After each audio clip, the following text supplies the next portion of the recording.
Tatlo ang patay ng matabunan ng landslide nilang bahay sa barangay Gisadsurong sa Baguio City kagabi. At para po sa update, kausap po natin sa linya ng telepono si Mayor Benjamin Magalong. Magandang umaga, Mayor Benji. Magandang umaga po. Good morning. Good morning, Sir Ed. Good morning, Ma'am Angela. Good morning po sa ating mga listeners. Mayor, pa-update lang siguro kami muna dun sa search and rescue operations dun sa inyong ground zero. Well, ongoing pa rin ngayon. 12 individuals ang apektado, 2 bahay. At 7 na yung extracted. Out of the 7, 4 yung may vitals. Yung 3, wala ng vitals nung na-recover sila. So, meron pang 5 missing. And we have about 150 rescuers ngayon na nandun pa sa lugar. Sa ngayon po ba, marami pa po bang mga residente po sa inyong area ang humihingi ng tulong pagdating po sa paghahanap ng kanilang mga kaanak? Well, karamihan naman ng mga na-apektado, nandun na rin sa paligid nila yung kanilang mga kamag-anak. Kaya nakausap ko na rin yung mga kamag-anak nila kahapon. Kagabi pala. Kagabi. Kanina madaling araw pala. Well, Mayor, kamusta po namin yung ibang lugar ninyo dyan sa Baguio City? Kasi a lot of people don't realize na yung Baguio kasi up and down yan. So may mga lugar talaga na bahain dahil mababa. Well, yung mga baha naman dito caused by landslide, nabarhan yung mga kanal. So ang baha is hindi ka anong concern dito, Sir Ed. Except for dun sa City Cap na meron naman kaming napakalaking tunnel doon. Basta importante, hindi lang nababara ng basura. Hindi magkakaroon ng flooding. Ang talagang problema rito is the soil erosion at yung mga trees na fallen trees. We counted about 43 na yung mga fallen trees na accounted namin. Okay. Kamusta naman po, Mayor, yung mga residente po? Ilan po sa kanila ang nasa evacuation center pa rin? Well, we have about 40 families ngayon ang nasa evacuation center. That is about 177 individuals.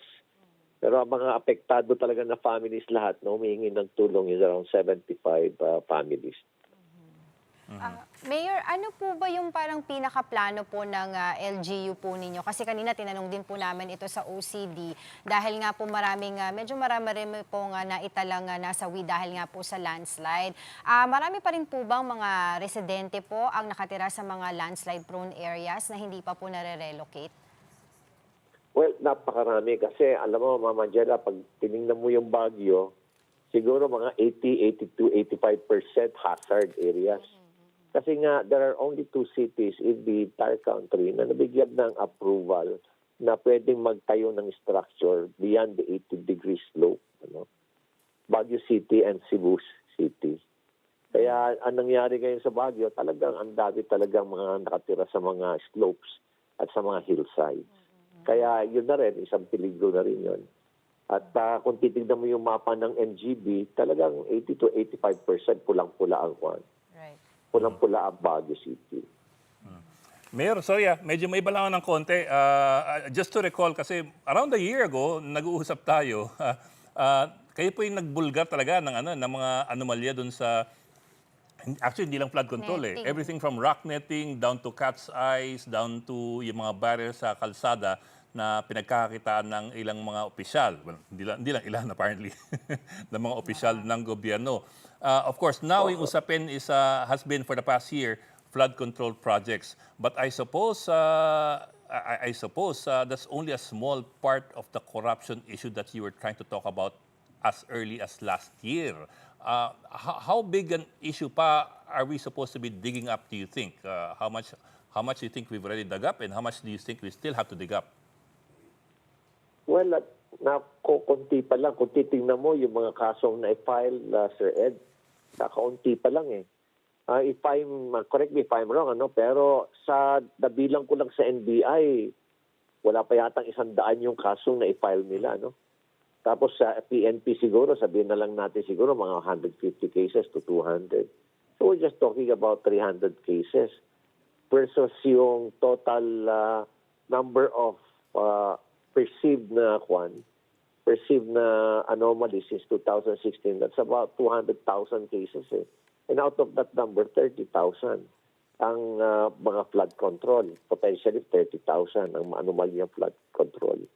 So, yung iba, nandun na sa rocknet, nandun na sa mga cat's eye. Ang dami pa, road safety devices, solar lamps. Iba pa yung mga kalokohan niya sa mga infrastruktura, sa mga kalsada, sa mga FMR. Ano? So, wala eh. Kumbaga, tip of the iceberg pa lang ang, baka wala pang tip of the iceberg na yung nagagalaw natin. Ganun ka bagal yung investigasyon, Sir Ed. And I think yung mga nakakasuhan o kakasuhan pa lamang na congressmen, wala pang isang dosena so far. Wala pa ho, Sir Ed. Ano? Frustrating at very disappointing. No? Na pa lang, senator pa lang yung nagagalaw, yung mga congressman, wala pa. Kaya pangiti-ngiti pa lang sila. Yung iba nga sa kanila, nandiyan pa yan sa impeachment na prosecutors. Sir, huling tanong lang. As far as you can tell, as far as you know, patuloy pa rin ba yung ganyang kalakaran? Bumalik na naman yung sa kanilang insertion, Sir Ed, Ma'am Angela. Nakuha na uli nila yon. Bumalik na uli. Nakuha nila uli yung kanilang mga pork barrel. Ayun nga, si Congressman Swansea nga, kinocomplain niya na siya yung pinakamalaking insertion ngayon. Maangal yung ibang mga ibang mga congressman dahil 1-0 equitable yung distribution daw ng mga pork barrel yan. Nasa kanila ulit. Nakuha uli nila yung kanilang mga scholarship sa CHED, sa TESDA. Pati nga, kaya nga na-delay yung construction ng mga school buildings kasi pinakialaman uli nila. Okay, mukhang mahaba pa kwento natin, sir. Sir, we'll get back to you siguro on a non-disaster day, but maraming salamat for joining us this morning. Maraming salamat po, Baguio City Mayor Benjamin Magalong. Mga kapatid, Angela Lagunsad Castro po para sa komprehensibo at makabuluhang balitaan at talakayan. Mag-follow at subscribe na sa social media pages ng News 5.